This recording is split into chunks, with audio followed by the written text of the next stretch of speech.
Hablando de personas con síndrome Down, sí tenemos que saber que a partir de los 30 años tenemos que tener un especial cuidado, porque es donde empiezan a aparecer estas pequeñas señales. Sí se pueden dar cuenta, ¿no? En cuanto a mayor torpeza motora, o llevo 4 fines de semana sin querer ver a mis amigos, o en cuanto antes era mucho más fácil enviar mensajes por el teléfono, o siento que me estoy tropezando más seguido, o que me caigo más seguido. La esperanza de vida, ¿no? Si se puede decir así, de una persona con síndrome Down va a ir incrementando por los avances médicos, por los tratamientos, ya ha ido incrementando en los últimos años, ¿no? Junto con este incremento de esperanza de vida, incrementan la posibilidad de otras enfermedades. Bienvenidos a Modo Síndrome de Down, el podcast que acompaña a las familias. Aquí encontrarás conversaciones con profesionales de la salud y con familias que comparten sus vivencias, dudas y aprendizajes.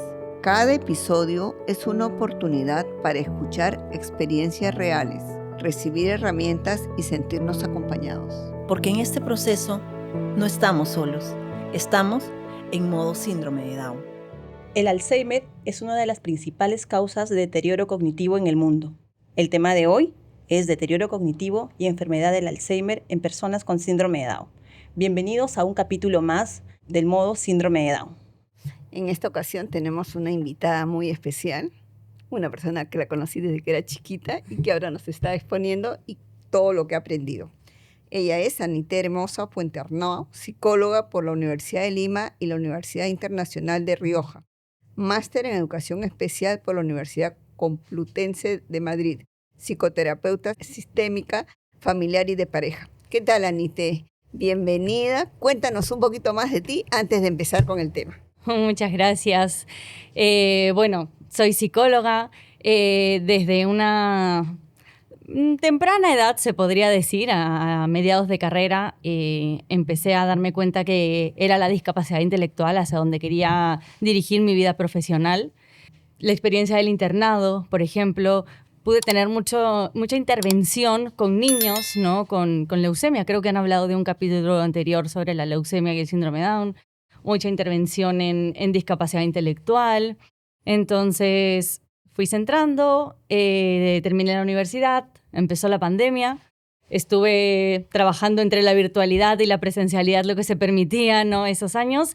Y en el 2022 me mudó a Madrid, a España, a continuar mi formación y lo que has mencionado.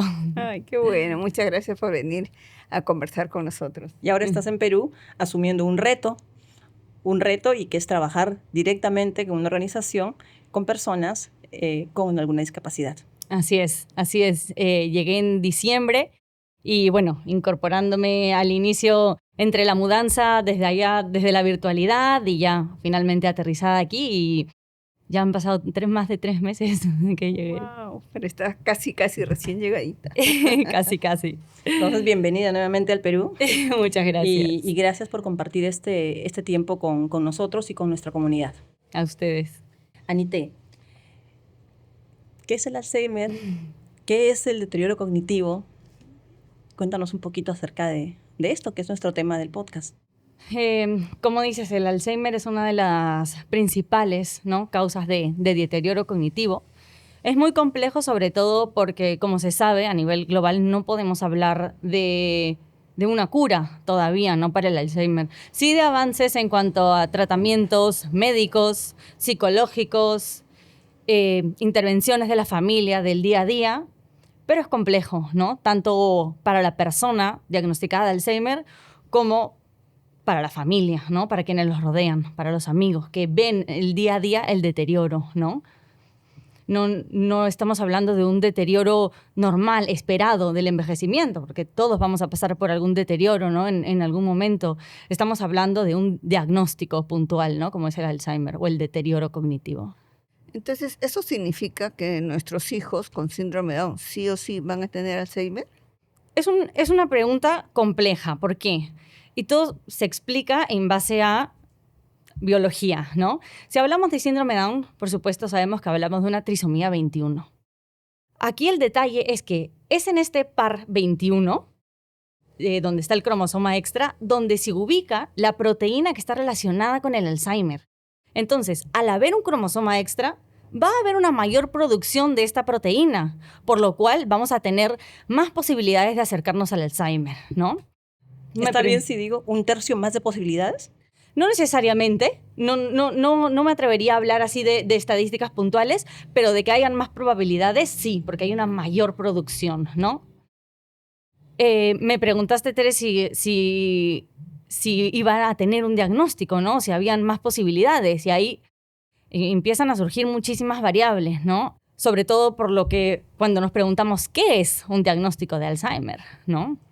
Porque, por ejemplo, yo había leído que sí, los chicos con síndrome de Down, las probabilidades eran muy altas de terminar con un Alzheimer fuerte, y sin embargo, estas posibilidades eran más incluso en la mujer. Razones nunca dijeron, pero bueno, con lo que nos estás explicando no es tanto así, ¿no? Va a depender. Va a depender. Yo creo una palabra que en el mundo del síndrome de Down, de la discapacidad intelectual, se escucha muchísimo y debe agotar mentalmente a muchas familias, ¿no? El depende. Lo primero que quisiera aclarar es sobre este diagnóstico de Alzheimer, ¿no? Porque al haber una mayor producción de esta proteína asociada al Alzheimer, no significa que necesariamente vamos a tener un diagnóstico de Alzheimer como un cuadro clínico, como un cuadro de sintomatología de Alzheimer, ¿no? Sí hablamos de que a nivel, digamos, neurológico, un médico que hace un examen puede ver, placas asociadas al Alzheimer en el cerebro de una persona con síndrome de Down a mucho más temprana edad, ¿no? Estamos hablando de que ya alrededor de los 25, 30 años pueden encontrarse placas de Alzheimer en el cerebro de una persona con síndrome de Down. Sin embargo, eso no quiere decir que ni a esa edad, ni a los 50, ni a los 60, necesariamente vaya a haber el cuadro exacto, se vaya a manifestar con sintomatología, ¿no? ¿Y hay algo que nosotros, los papás o los familiares o el entorno cercano pueda hacer para prolongar este plazo o para evitar este plazo? Hay muchas investigaciones todavía que se están haciendo para poder ver de qué forma, repito, no podemos hablar de una cura, ¿no? Pero de qué forma podemos empezar a retrasar. Exacto. Y aquí la clave, podríamos decir, es la prevención, ¿no? La prevención en el día a día. La intervención desde todas las áreas, ¿no? La intervención desde la familia, la intervención desde el trabajo, la intervención desde un grupo social, la intervención desde un seguimiento neuropsicológico, ¿no? La prevención desde todas estas áreas son las que nos tienen que dar a nosotros la calma de que en el día a día estamos haciendo algo para prevenir esta posible aparición de sintomatología, ¿no? Y digamos, cuando hablas de la familia, esto es más concretamente, por ejemplo, no dejarlo aislado, que constantemente esté haciendo actividades donde pueda, no sé, tener lectoescritura, que haga deporte. Digamos, ese es el tipo de prevención que tenemos que tener. Me hablas de aislamiento, ¿no? En primer lugar, Sí. yo creo que a cualquier persona, más allá de un diagnóstico ¿no? de síndrome de Down, el aislamiento llevado al extremo no es una buena opción, ¿no? No nos da luces positivas a futuro, ¿no? Necesariamente. Claro. ¿Qué es lo que se puede hacer en el día a día, ¿no? Hay, digamos, puntos clave que se han ido encontrando en investigaciones. Algo, por ejemplo, que llama mucho la atención cuando he conversado con familias así, es el ocio y recreación.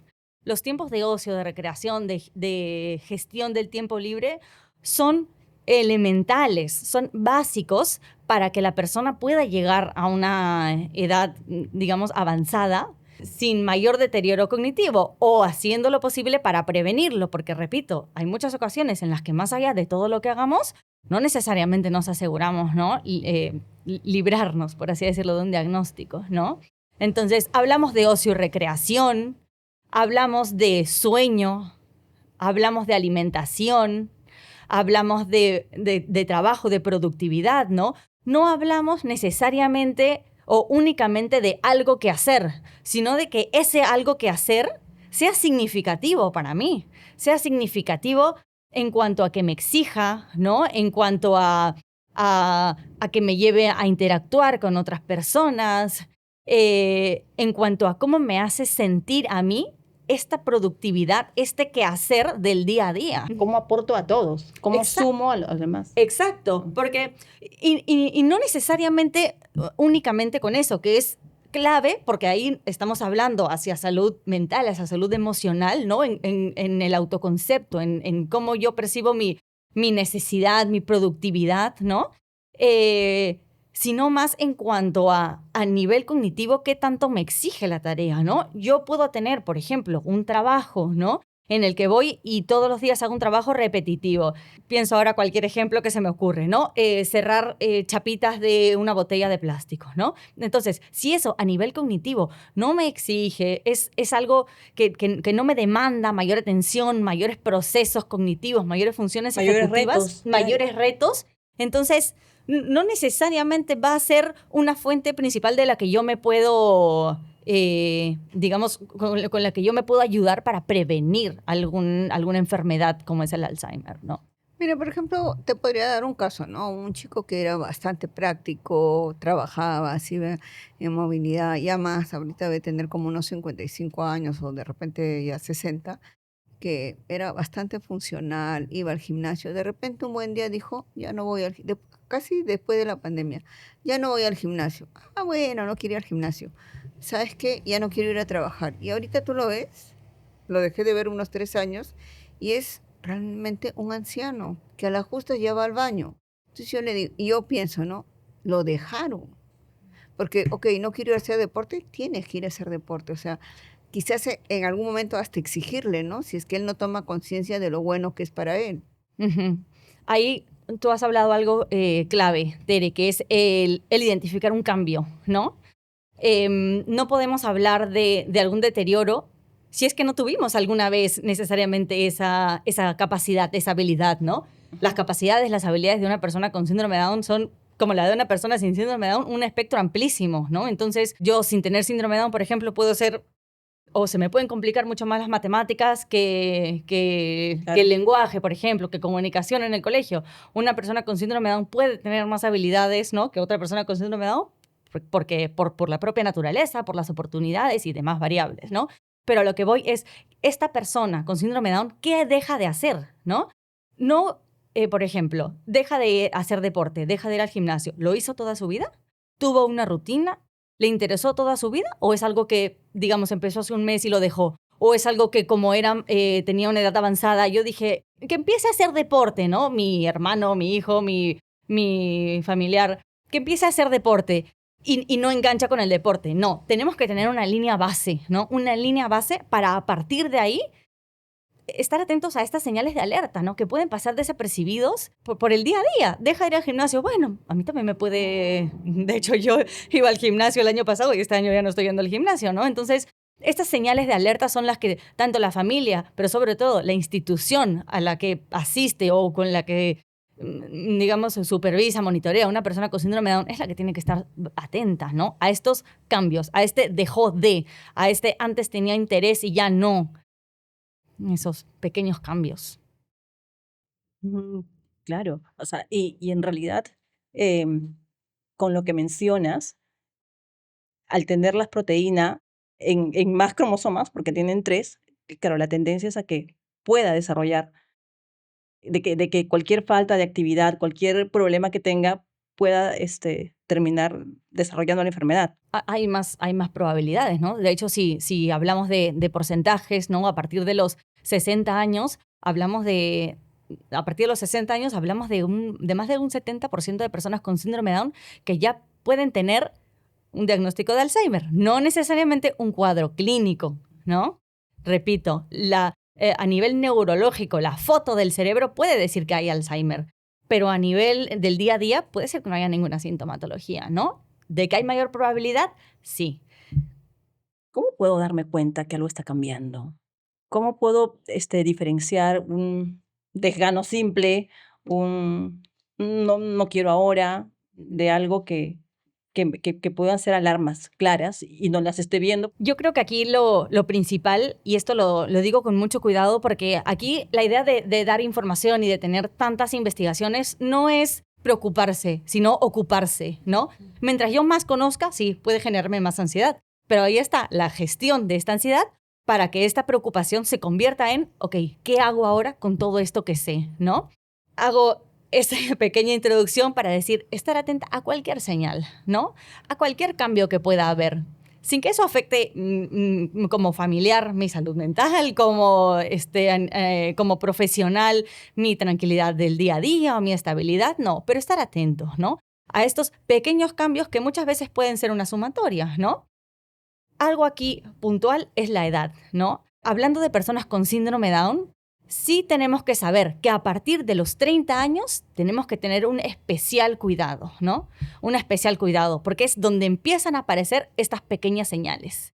Y en muchos casos el deterioro luego viene muy rápido, ¿no? No estamos hablando necesariamente que empieza con algunas señales de deterioro cognitivo a los 35 y tenemos necesariamente muchos años hasta hablar de un diagnóstico de Alzheimer. No, puede haber un declive de las funciones cognitivas del día a día rápidos, ¿no?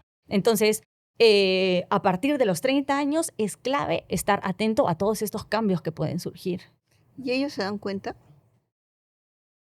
Porque, por ejemplo, yo te puedo decir, pucha, tengo 64 y ya me estoy olvidando claramente de muchas cosas. Bueno, no creo que sea un Alzheimer, pero noto la diferencia unos años atrás, ¿no? Ujú. Entonces, ¿ellos pueden percibir eso o no? Bueno, nuevamente, depende. Pero sí, la mayoría de personas con síndrome Down que durante toda su vida han sido muy conscientes de todo lo que han logrado, de todo lo que han hecho, de todo lo que han alcanzado con tanto esfuerzo, que saben que les ha costado tanto esfuerzo, sí se pueden dar cuenta, ¿no? En cuanto a mayor torpeza motora, en cuanto a este fin de semana o llevo 4 fines de semana sin querer ver a mis amigos, o en cuanto antes era mucho más fácil enviar mensajes por el teléfono, o siento que me estoy tropezando más seguido, o que me caigo más seguido. Pero sus rutinas diarias se ven afectadas con pequeñas cositas. Totalmente. O antes era mucho más fácil tomar el transporte público y ahora me siento un poco más confundido. Entonces sí, como dices, no necesariamente estos pequeños deterioros o estos pequeños cambios significan que estamos yendo hacia ese camino, pero sí nos dan señales de alerta, ¿no? Puede ser que sea un deterioro puntual, ¿no? Inclusive, digo, y aquí ya me meto más en lo médico sin ser doctora, ¿no? Pero, por ejemplo, podríamos estar hablando a los 25, 30 años de una persona con síndrome Down que empieza a aislarse, que podríamos pensar que hay cierta regresión en algunas capacidades, ¿no? Y decimos, empezó el deterioro, ¿no? ¿Qué hacemos? Sin antes descartar, por ejemplo, algo tan básico como la tiroides, ¿no? En casos de personas con síndrome Down. O sea, un desbalance, una mala medicación en la tiroides puede ser muy confundida con un deterioro cognitivo, con una depresión, ¿no? Entonces, son muchísimas variables y ahí es la importancia La microbiota, el desbalance de microbiota, también nos mencionaban que eso va directamente al cerebro. Muchísimo, muchísimo. Y hablando de la tiroides, por ejemplo, en mi caso, Jaime, ¿no? Tiene unos niveles que cuando yo leo en esos niveles cómo debería estar, es 0. O sea, no está como lo que dice. Y claro, la endocrinóloga me dice, le damos la medicación porque es necesario, porque al final ir midiéndole, porque no puedes decir, no tiene nada de lo que dice con estos niveles, pero sin embargo sí los tiene. Ujú. Entonces, Exacto, exacto. Y estos niveles, ¿no? Si hablamos, por ejemplo, de un hemograma, todas las interpretaciones son absolutamente distintas, porque hay un funcionamiento biológico distinto. Eso fue lo que me dijo. Hay un funcionamiento biológico distinto. Entonces, por ejemplo, recibo el hemograma, ¿no? de mi familiar con síndrome de Down. Si yo, alguna de estas plataformas de inteligencia artificial, ¿no? Meto el hemograma, me puede salir inimaginables, ¿no? Hay la necesidad y la importancia de estar siempre alineados con especialistas, con profesionales que sepan, que conozcan de una condición genética, ¿no? Sí. Y así comienzas a dormir mejor. Así es, así es. Sí. Dime, ¿y qué estrategias uno puede tomar? O sea, porque obviamente no sabes, como tú dices, no sabes si pasará, no pasará, que hay más tendencia, ok, pero ¿qué puedo hacer desde ahora? Yo con un niño chiquito, con una niña chiquita, ¿cómo puedo, no sé, marcar sus rutinas, marcar sus hábitos de vida? ¿Qué puedo hacer para darle una mejor calidad de vida y una adultez sana? Dentro de lo que está en mis manos, ¿no? Si hablamos de una niña, yo creo que lo primero que tenemos que centrarnos es en la niña. Hacer intervenciones, hacer estrategias, ¿no? considerando un diagnóstico como síndrome de Down, es importante, porque un diagnóstico es una guía, ¿no? Es una guía, muchas investigaciones, nos da muchas luces de lo que se necesita, pero ya hay momentos en los que yo tengo que dejar el diagnóstico de lado y trabajar con la niña, con el niño que tengo, ¿no? Trabajar en cuanto a las capacidades, en cuanto a la socialización, en cuanto a rutinas, en cuanto a sueño, en cuanto a tiempos libres. Entonces, sí, tengo un diagnóstico. Por supuesto que no puedo ignorarlo, por supuesto. Pero sí hay momentos en los que lo dejo de lado y trabajo con la niña que tengo, ¿no? Y busco que si sus posibilidades, si sus capacidades, si uno como mamá se lo permite, pueda ir, por ejemplo, a un colegio regular. O si fuese el caso, a un EVE, ¿no? O si fuese el caso, a un programa ocupacional, a un programa que dé mayor flexibilidad. Entonces, ¿qué puedo hacer? Si hablamos de niño o niña, es centrarme en sus capacidades, en sus fortalezas y, por supuesto, en los desafíos, ¿no? En lo que le cuesta. ¿Cómo voy a trabajar estos desafíos? A través de sus capacidades, a través de sus fortalezas, ¿no? Yo creo que es muy típica, ¿no? La frase, o se ha escuchado varias veces de, si no mejoras tus notas de matemática, te quito del fútbol en la tarde, ¿no? Claro. Puede ser que hace varios años sonaba como algo coherente, ¿no? Hoy en día, o por lo menos como filosofía de trabajo, es utilizo estas fortalezas. ¿Por qué no agarrarme de lo que mejor sabes hacer, de lo que mejor te sale, de lo que más interés te da? Y me gusta. Y lo que te gusta para trabajar en lo que te cuesta, ¿no? Entonces, ahí salen, por ejemplo, trabajo matemáticas, ¿no? Que a nivel cognitivo, a nivel ejecutivo, me va a dar, digamos, es muy necesario, ¿no? ¿Por qué no trabajo matemática con ejercicios relacionados al fútbol? ¿Por qué no trabajo matemática con la tabla, mi hermano fanático del fútbol habla mucho de esta tabla de posiciones, ¿no? ¿Por qué no trabajo con eso? ¿Por qué no trabajo redacción con algún otro deporte, alguna otra actividad, algún otro interés que tenga, ¿no? Entonces, desde estos intereses, capacidades, habilidades, trabajo los desafíos. Esto en cuanto a un niño. Si hablamos en cuanto a un adulto, un adolescente, un adulto sobre todo, estar más atento a estos señales de alerta, ¿no? Repito, sin que esto me afecte a mí a nivel emocional, sin que esto afecte mi salud mental, porque yo no puedo vivir en estado de alerta en el día a día a ver qué hizo diferente. Ayer no tendió la cama así, ayer la tendió así, el bimestre pasado sacó en matemática tanto y ahora bajó 2 puntos. No puedo vivir así, porque no es sano y no me va a ayudar, ¿no? Entonces, yo creo en el día a día, o sea, saber que cada día hice algo productivo, hice algo que me lleve a los objetivos, al proyecto de vida que mi hija desde que nació está construyendo, que mi hijo que tiene 30 años está construyendo. Y el día que no hice nada, el día que simplemente tuve que estar echada en la cama mirando el techo porque estaba agotada, saber que eso también es productivo, porque descansar también es productivo. Porque no es humano pensar que el día a día, que todos los días podemos dar el 100% de lo que tenemos, ¿no? Que necesitamos un día decir, hoy cerramos, No hoy más. miro el techo, hoy voy a dar una vuelta, hoy no puedo. Es absolutamente sano, ¿no? Es absolutamente sano. Y además eso lo vamos a reflejar. O sea, Totalmente. en las conductas de nuestros hijos. Totalmente. Y no solo reflejarlo, sino enseñarle, ¿no? Yo creo que una persona con síndrome de Down tiene muchísimas exigencias desde pequeño, ¿no? Claro. Desde, no puedes de repente jugar vóley o jugar fútbol de lunes a jueves porque tienes que tener terapia de lenguaje, porque tienes que tener terapia física, porque tienes que tener terapia orofacial o las 1000 otras intervenciones, ¿no? Entonces hay tanta exigencia que también le estamos enseñando a nuestros hijos, a nuestros hermanos, a la persona con síndrome de Down que está bien descansar, que está bien un día no hacer nada y que es productivo para este proyecto de vida que voy construyendo, ¿no? Claro. ¿Y existen evaluaciones para revisar cómo va su memoria? Existen muy pocas. Y son, o sea, ¿sí sirven o recomendarías, no sé, no te rayes? Con evaluaciones me hablas de pruebas estandarizadas, ¿no? Que se miden con un baremos, digamos, lo que comúnmente se llama, medimos el coeficiente intelectual, ¿no? Sí existen, por supuesto que existen y por supuesto que son necesarias. ¿Cuándo se vuelve complejo? Cuando es mi única guía, ¿no? Hay muchas pruebas estandarizadas que miden el deterioro cognitivo. Recién hay algunas que miden el deterioro cognitivo en personas con síndrome de Down, porque nuevamente estamos hablando de un proceso biológico, de un proceso cerebral, de una conformación cerebral absolutamente distinta. Un cerebro que tiene una conformación cerebral diferente, no podemos pedirle que funcione igual que un cerebro que no tiene síndrome de Down, ¿no? Con esto no digo que no hay que exigir y demás cosas que se trabajan en el día a día, ¿no? Entonces tienen que haber pruebas adaptadas.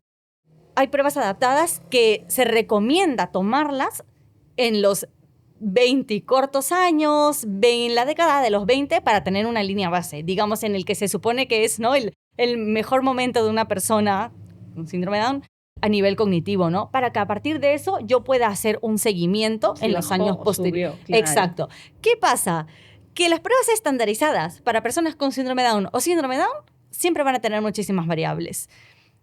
Tenía calor el día que me la tomaron, no me sentía muy bien el día que me la tomaron, me puse un poco nerviosa cuando me tomaron la prueba. Me quedé callada, claro, no dije nada. Estaba con el ánimo en el suelo ese día, no tenía ganas simplemente de responder. Entonces, sí, es una guía, pero es el día a día, la observación del día a día, el trabajo, el colegio, el programa ocupacional, el que de la mano de esta prueba me va a dar, ¿no?, luces. ¿Contamos con pruebas? Sí. ¿Adaptadas a población con síndrome de Down? Sí. ¿Población con síndrome de Down peruana? No. Todavía Nos falta. Sí. Todavía nos falta. Sí.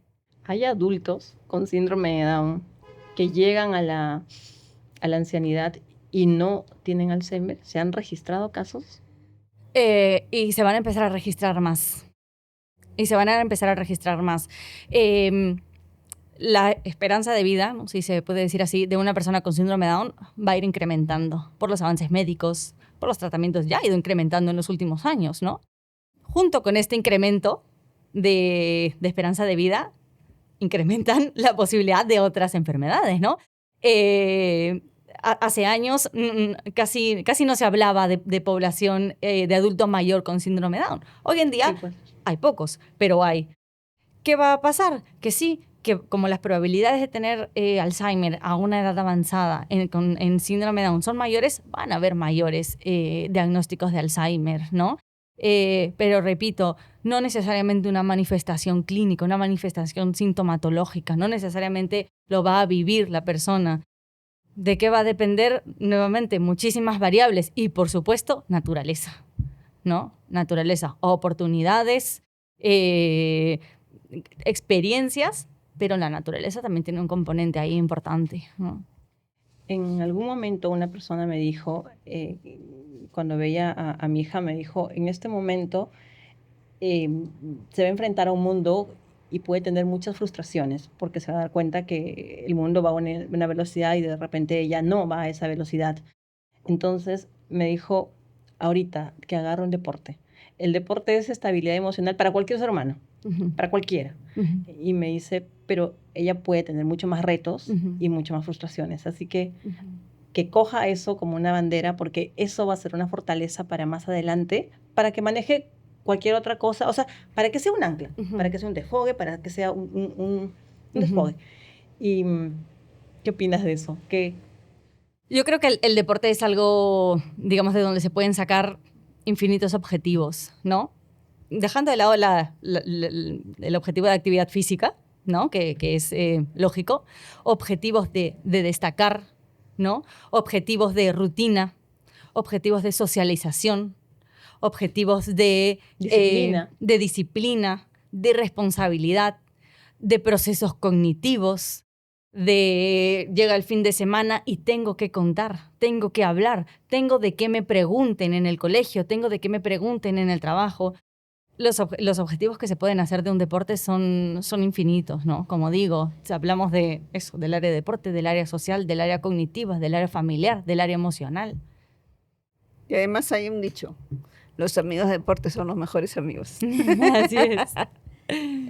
Anité, ¿tú conoces acá en el Perú algún centro que lleve adulto mayor? Bueno, en la Asociación Educativa Calpa hemos hace relativamente poco implementado un programa que se llama Acompañamiento al Envejecimiento Activo en Casa, ¿no? Cuéntanos de eso. La asociación cumple este año 30 años de fundada, ¿no? Al cumplir 30 años de fundada, las necesidades y la población va cambiando, ¿no? Tenemos jóvenes que hace 15 años estábamos hablando de inclusión educativa, que ahora tenemos que hablar, que hace unos años hablamos de pasantías y ahora tenemos que hablar de inclusión laboral. Entonces van surgiendo nuevas necesidades, ¿no? ¿Cuál es una necesidad que ha surgido ahora? La atención al envejecimiento, ¿no? ¿Por qué? Y es una preocupación latente de todos los papás. Y es una preocupación latente, así es. Porque por un lado tenemos, qué bien, ¿no? Tenemos más años, pero por otro lado tenemos también más dificultades que surgen, ¿no? Como es el Alzheimer. Entonces, desde este programa del acompañamiento al envejecimiento activo en casa, buscamos dar, como el nombre dice, un acompañamiento a la persona, ¿no? En casa, con toda la flexibilidad y las intervenciones necesarias para la condición que tiene la persona en ese momento, ¿no? Entonces, estamos hablando, por ejemplo, de que la persona que de repente, por la propia condición de síndrome de Down, de Alzheimer, ya no puede salir de casa, le cuesta caminar, le cuestan los desplazamientos, que no pierda contacto, ¿no? Que no sean la madre, el padre, porque si hablamos de una persona de 60 años, hablamos de la edad de los padres, ¿no? Entonces, que no sean ellos las únicas personas con las que tiene contacto. Por supuesto que sí, que el contacto suma muchísimo, ¿no? La interacción. Que mantenga una rutina, que se mantenga activo. No vamos a exigirle lo mismo que le exigíamos hace 5 años, hace 1 año o hace 1 mes de repente, porque el avance de la enfermedad puede ser complejo, como digo, tanto para la persona como para las familias, ¿no? Entonces, lo que buscamos desde este programa es acompañar desde Calpa a la persona con discapacidad intelectual a lo largo de toda su vida, ¿no? Nosotros es una de las misiones que tenemos, ¿no? El acompañamiento. Entonces, si esa es parte de nuestra misión institucional, una vez que la persona ya no pueda asistir al centro, yo no tengo por qué dejar de intervenir. Yo no voy a decir a nivel salud, a nivel físico, a nivel emocional, le cuesta el desplazamiento. En ese momento nosotros no es que dejemos de intervenir, es que adaptamos la intervención y vamos a casa con esta persona con quien tenemos un vínculo de años, ¿no? Con quien somos alguien, con quien somos un referente, ¿no? Claro, qué bien, ¿ah? Y al acompañamiento, por supuesto, a las familias, que es bastante complejo también, ¿no? Es un duelo distinto. Qué importante lo que mencionas, ¿no? Porque cuando atendemos a un menor con síndrome de Down o con alguna discapacidad, los papás estamos jóvenes. Pero de pronto estamos hablando de una persona adulta o una persona que puede envejecer. Entonces, su cuidador más cercano, pues, tiene posiblemente 20 o 30 años más. Y un cansancio natural.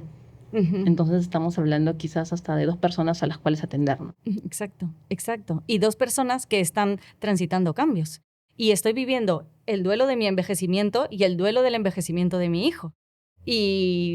Y demás transiciones y demás cambios de ciclo vital que puedan surgir en ese momento. El fallecimiento, por ejemplo, del padre o de la madre, de la pareja, digo, ¿no? Entonces, son muchos duelos que se pueden vivir al mismo tiempo, ¿no? Es el momento en el que yo creo uno tiene que ser, no sé si bueno es la palabra, pero empático contigo mismo, ¿no?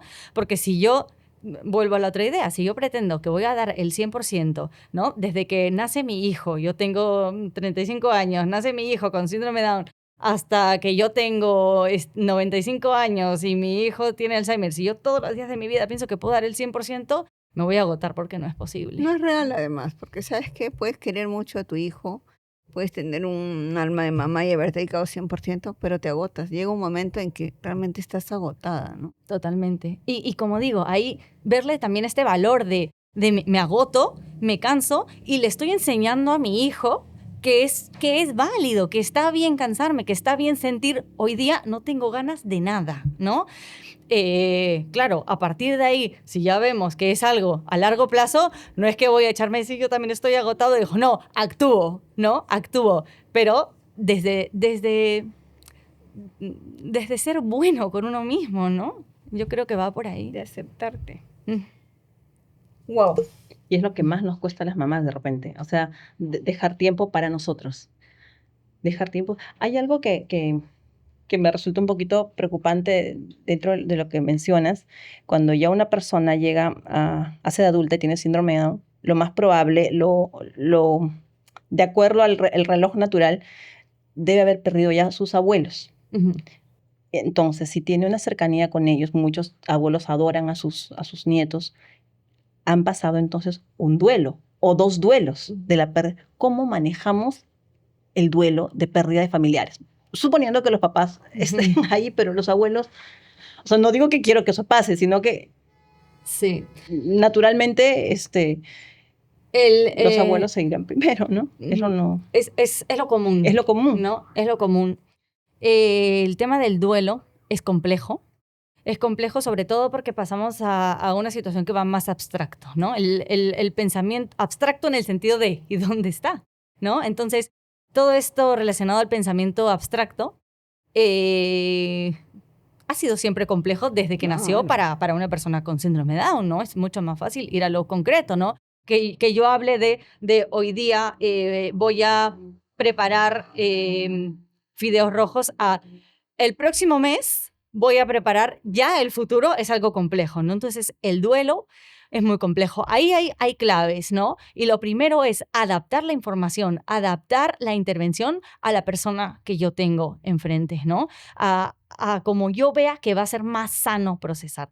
Si hablamos de variables importantes que no podemos descuidar, es que una persona con síndrome de Down puede tener aparición no diría sintomatología, pero de lo que me dejó el duelo al año y medio, 2 años del fallecimiento de la persona, ¿no? Entonces, puede ser que yo tenga, por ejemplo, un hijo con síndrome de Down que pierde un abuelo y veo que, mira, que al final tan mal no lo tomó, que al final se está adaptando, que la vida sigue, ¿no? Y lo acompaño con mensajes y demás. Pero de aquí a 1 año y medio, 2 años, empiezo a ver, ¿no? Algunas cositas que me llaman la atención, que antes no tenía, sintomatología, de repente se empieza a aislar. No puedo descartar el duelo. No puedo descartar que hace 1 año y medio, 2 años vivió el fallecimiento de uno de los abuelos que era significativo. Porque está comprobado, porque hay, digamos, hay estudios, ¿no? que comentan de no sé si llamarlo duelo tardío, ¿no? Porque tarde de qué, pero con un mayor periodo, ¿no? De espera, ¿no? Como que hay un retraso. O sea, lo sientes, pero lo manifiestas después.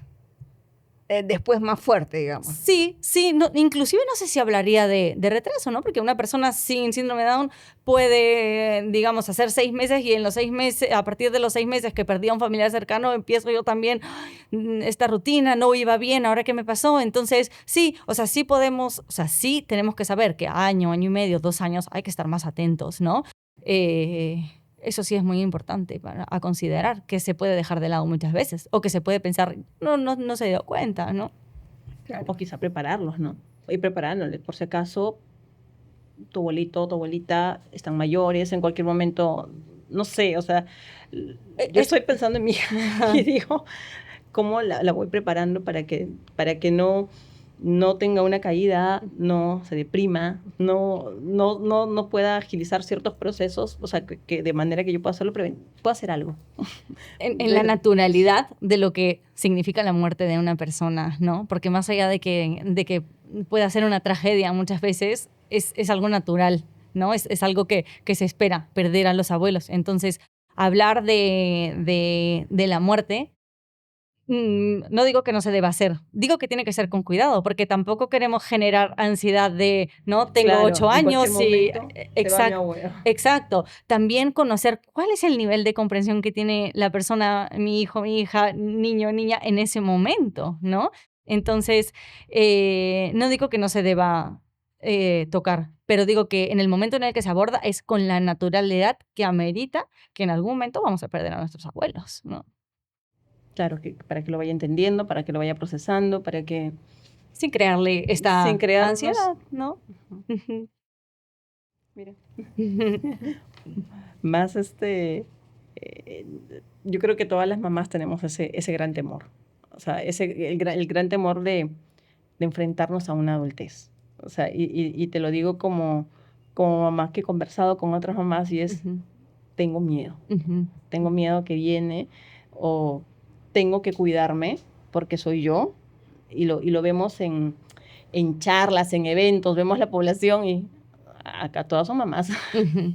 Ujú. El porcentaje de presencia masculino es poco. Entonces es una preocupación de, oye, yo tengo que quedarme acá, yo tengo que estar bien, yo tengo que resolver esto.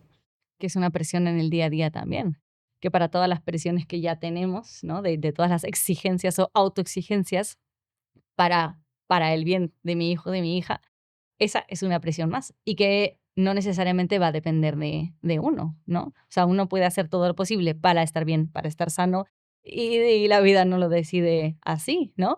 Pero ahí yo creo que es complejo y puede sonar cliché, ¿no? Pero la clave es vivir el día a día. Yo si, digamos, si empiezo a mirar de aquí a 20 años con los ojos de hoy en día, No sabemos qué va a pasar en 20 años. exacto, ¿no? Ay, qué lindo. Bueno, Anite, ¿qué le dirías desde tu experiencia a las familias de nuestra comunidad que nos han estado escuchando?